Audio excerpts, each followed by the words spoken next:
তোমাকে সাপে কামড়ে পোকা খাইছো তুমি? হ্যাঁ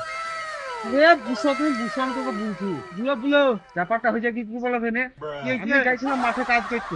হ্যাঁ কি করবো বিরাট জোর আগা চেপে গেছে। কি করবো জল ফল পানি ফানি পেলাম না। মাঠে তুমি খাচ্ছিলে না? মাঠে কোনো পেলাম না তো কি করবো মাছ লাগছে আগা মেলা তোমার তো মিশতে হবে। বাড়িতে হাইটার? আরে বাড়ি তো বহু দূরে না। ও তা ঠিক আছে, তো মিশতে হবে। বুঝলে জল মালা শুনে আরে জল ফল সব ফুরিয়ে গেছে তোমাকে বলছি কি তোমার তো বুঝতে হবে না। তোমার তো সেই লাগে সেই লাগে কি করবো একটু ঘষলে পরিষ্কার তো হবে। তোমার পরিষ্কার